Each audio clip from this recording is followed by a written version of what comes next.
ఎక్కడైతే మన పునాది పడిందో పొలిటికల్ కెరియర్కి ఆ పార్టీని డిచ్ కొట్టి వైఎస్ఆర్సీపీ పార్టీకి వెళ్ళిపోయి పబ్బం గడుపుకుని నాకు ఎదురుండదు అని చెప్పి నకిలీ ఇళ్ల పట్టాల కేసులో లాస్ట్ 5 ఏళ్లుగా తన పేరును లేనికుండా చేసుకుని ఇప్పుడు తవ్వకాల్లో ఆ పేరు మిస్ అయిందన్న విషయం పైన ఈరోజు మళ్ళీ రిమైండ్ పొడిగింపు ప్రధాన కారణంగా తెలగొట్టుకున్న వల్లభనేని వంశీ సత్యవర్ధన్ని కిడ్నాప్ చేసి టార్చర్ సెల్లో పెట్టి హింసించి తప్పుడు వాంగ్మూలాలు ఎగ్జిబిట్ చేసిన వల్లభనేని వంశీ గాంధీ బొమ్మ దగ్గర చాలామందిని ఒక మనిషిని బెదిరించి భూ కబ్జాలకు పాల్పడిన వల్లభనేని వంశీ అతని కింద ఉన్న ప్రధాన అనుచరులు చూసుకుంటే రంగా శేషు కోట్లు ఇలాంటి వాళ్ళందరూ అండ్ నేపాల్కి పారిపోయిన వాళ్ళందరూ ఇదంతా చూసుకుంటే ప్రతి ఒక్కళ్ళు సింపథైజింగ్గా చూడాలి వంశీని.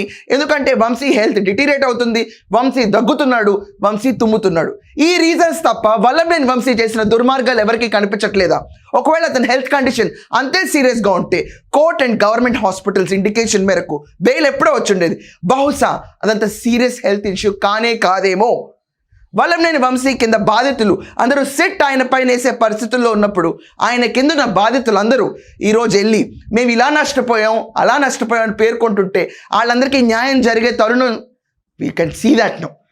100 రోజులు ఈ రోజుతో 100 రోజులు పూర్తి చేసుకున్న వల్లభనేని వంశీ గన్నవరాన్ని అడ్డాగా పెట్టుకుని వైఎస్ఆర్సీపీ పార్టీ కండువా కప్పుకుని ఇష్టం వచ్చినట్టు మాటలు మాట్లాడి కర్మ సిద్ధాంతం ఈరోజు అతనికి అప్లై అవుతుందంటే బహుశా అప్లై అవుతుందేమో అని ఖచ్చితంగా అందరూ అంటున్నారు.